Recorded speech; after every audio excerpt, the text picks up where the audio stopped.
Share করছি, যে যতটুকু করতে পারছেন এনাফ, অনেকে আগাইছেন। আহ, এই প্র্যাকটিসগুলোর উদ্দেশ্য কি এটা বলি। আমরা কিন্তু এখন বলছি না যে আপনারা অবজেক্ট ওরিয়েন্টেড কোড লেখেন, রাইট? আপনাদের মধ্যে যে প্রসিডিউরাল প্যাটার্নটা আছে ওখান থেকে ভেঙে আপনাদেরকে অবজেক্ট ওরিয়েন্টেড প্যাটার্নে আনাটা একটু ডিফিকাল্ট, মানে অনেক দিনের একটা অভ্যাস। আমরা প্রথমে আপনাদেরকে ওই টাইপের কিছু কোডের সাথে ফ্যামিলিয়ার করছি, যেন কনসেপ্ট যখন শুরু করব তখন যেন এই কোডগুলাতে আপনি আবার যে একদম আননোন সবকিছু, কনসেপ্টও আননোন কোডও আননোন, সেটা যেন না হয়। এই জন্য ইউজার ডিফাইন টাইপ নাম দিয়ে আমরা আসলে কিছুটা অবজেক্ট ওরিয়েন্টেড কোডের সাথে আপনাদেরকে ফ্যামিলিয়ার করছি। সো মূল উদ্দেশ্য, এখানে অবজেক্ট ওরিয়েন্টেড এর অনেক ভায়োলেশন হচ্ছে, বাট তাতে আমাদের কোনো দুঃখ নাই। আমরা এগুলা সময়ের সাথে সাথে হবে। অবজেক্ট ওরিয়েন্টেড এর আলোচনা এভাবেই হবে, দেখবেন গতকাল এক কথা বলবো, পরের দিন এসে বলে যে না গতকাল যা বলছি সেটা লাস্টের অংশ একটু ভুল ছিল। আসলে ভুলটা কি, কারণ একদিনে তো সব বলা যাবে, রাইট? ওকে, সো চলেন আমরা এটার সবচেয়ে সিম্পলেস্ট যেটা আমি আপনাদের কাছে চাইছি সেটা কি ছিল আমি সেটা এখন লিখি। আমার আসলে এখানে একটা ক্লাস দরকার। সো আমি আসলে এখন একটা ক্লাস অ্যাড করব। নাম কি দিব? স্টুডেন্ট। হোয়াই স্টুডেন্ট দিব? কারণ ওই তিনটা ডাটার দিকে যদি আপনি তাকান সেখানে কিন্তু স্টুডেন্টের একটা প্যাটার্ন ফুটে ওঠে, তাই না? ওকে, সো স্টুডেন্ট, এস অবশ্যই বড় হাতের হবে। ওকে, দেন আমরা বলছি তিনটা ডাটা কোথায়? এখানে আছে, তাই না? সো আমি এই তিনটা ডাটা প্রথমে এখান থেকে কাট করে নিয়ে যাচ্ছি, এন্ড পেস্ট। এখন দেখেন ডাটাগুলো এখানে কি প্রাইভেট না? প্রাইভেট হলে আপনি যখন স্টুডেন্টের অবজেক্ট তৈরি করবেন, ডট দিবেন, তখন কিন্তু প্রাইভেট ডাটা আপনি পাবেন না। তাহলে ফর সিম্পলিসিটি আমি আবারও বলছি, this is not the way, but এই এক্সাম্পলের জন্য আমরা সবগুলা ডাটাকে পাবলিক করে দিচ্ছি। Even if you keep it default, মানে পাবলিক প্রাইভেট না লেখেন, এটা কিন্তু প্রাইভেট হবে।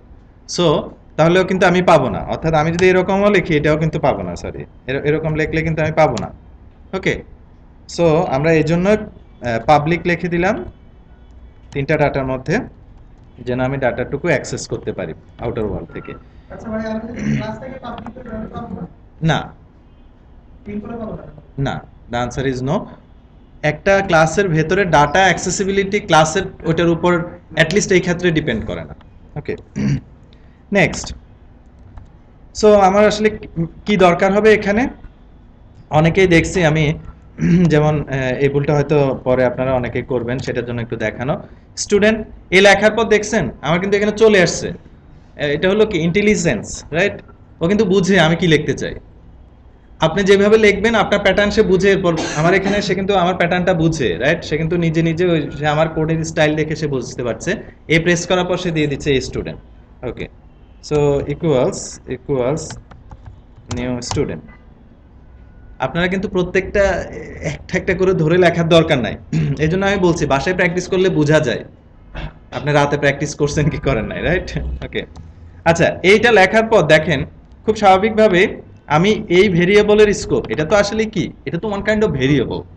ওই সেন্সে এটা যদি ইন্ট এর মতো একটা ভেরিয়েবল, ইন্ট এ ইকুয়ালস 10 লেখি, আর এখানে লিখছি স্টুডেন্ট ইকুয়ালস নিউ স্টুডেন্ট, অর্থাৎ এখানে আসলে একটা রেফারেন্স রাখছি। খুব কমপ্লিকেটেড হয়ে গেলে আপাতত চিন্তা করেন ওইটার সাথে এটা অ্যানালজিক্যাল, অর্থাৎ ওইখানে যেরকম একটা ভেরিয়েবলের মধ্যে ভ্যালু অ্যাসাইন করি, এখানেও সেরকম একটা স্পেস অ্যাসাইন করে বসায় রাখছি। পরবর্তীতে এর বিভিন্ন ভেরিয়েবলের মধ্যে আমরা ডাটা দিতে পারি।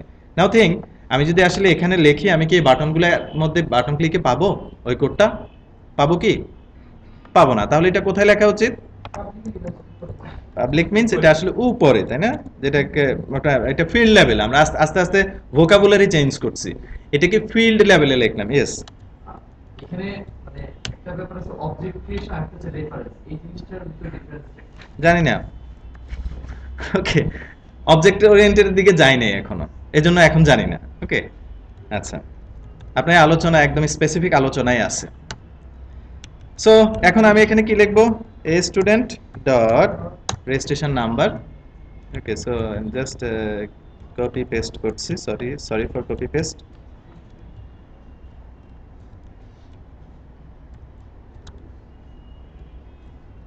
ওকে, নেক্সট, রিট্রিভ বাটন। আমি অবজেক্ট থেকে ডাটা নিলাম। ও, মেসেজ বক্সে আরেকটা আছে। Okay, fine, thank you.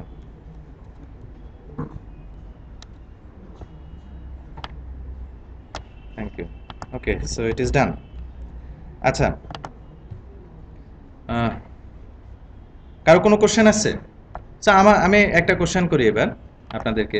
আপনারা বলেন তো, এই অংশে যেটা আমি সিলেক্ট করলাম, বাই দ্য ওয়ে আমি কোনটা সিলেক্ট করছি আমি আবার দেখাচ্ছি। দেখতে পাচ্ছেন পেছনে যারা আছেন? ওকে, দিস ওয়ান। এই অংশে স্টুডেন্টের যে রেফারেন্স আর অবজেক্টও আপনারা অনেকে বলছেন, হ্যাঁ সত্য, এটা রেফারেন্স আর অবজেক্ট, সেই পার্থক্য আমি করছি না। এখানে একটু বলেন আমাকে, এখানে ডাটা কি সেট করছি নাকি গেট করছি? এই অংশে ঠিক যে অংশ সিলেক্ট করে রাখছি, স্টুডেন্টের রেজিস্ট্রেশন নাম্বার কি সেট করছি নাকি গেট করছি? সেট করছি।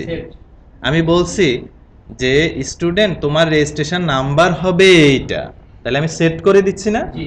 Right, okay. Now see this, এখানে আসলে কি করছি? এখানে অবজেক্ট থেকে গেট করা গেট করছি, right? So set get clear কিনা? যাদের কনফিউশন হচ্ছে তারা কোশ্চেন করেন, না না বলেন, আবার বলেন। আচ্ছা, খুব সোজা। ইন্ট a ইকুয়ালস 10, এখানে কি করছি? এখানে a এর ভ্যালু কি করছি? সেট করছি না? তারপর লিখলাম ইন্ট b ইকুয়ালস a, এখানে কি করছি? a এর ভ্যালু, এখানে কি করছি? a এর ভ্যালু গেট করছি। নাও থিংক ইন দিস ওয়ে। এবার দেখেন এখানে কি লিখলাম? Student dot registration number equals এত, তার মানে কি করছি? সেট করছি। আর এই অংশে দেখেন আমরা বললাম যে স্টুডেন্ট ডট রেজিস্ট্রেশন নাম্বারটা আমাকে দাও, তাহলে আমি কি করছি? স্টুডেন্ট থেকে ডাটা গেট করছি। নাও থিংক ইন দিস ওয়ে, এই দুইটা লাইনের সাথে কম্পেয়ার করে দেখেন, ভেরি ইজি। এখন বুঝা গেল? ওকে, ইয়েস প্লিজ, একদম বলছেন কোশ্চেন আছে। নেমিং কনভেনশনের ক্ষেত্রে ক্লাসের যে প্রপার্টি নেম এটা কেমন আছে? ওকে, নেমিং কনভেনশনে একটা ডকুমেন্ট আপনাদেরকে দেওয়া হয়েছে, আপনারা পাইছেন? ওকে, ওখানে বলা হয় আসলে প্রপার্টি শব্দটা আমি এখনো বলি নাই, আমরা বলছি field camel case. So you see it is camel case, তাই না? Okay, property is Pascal case. Property কি আমরা জানি না আপাতত। আর কোনো কোশ্চেন আছে? নেই। আচ্ছা, আমি এখানে শেষ করছি। ওকে।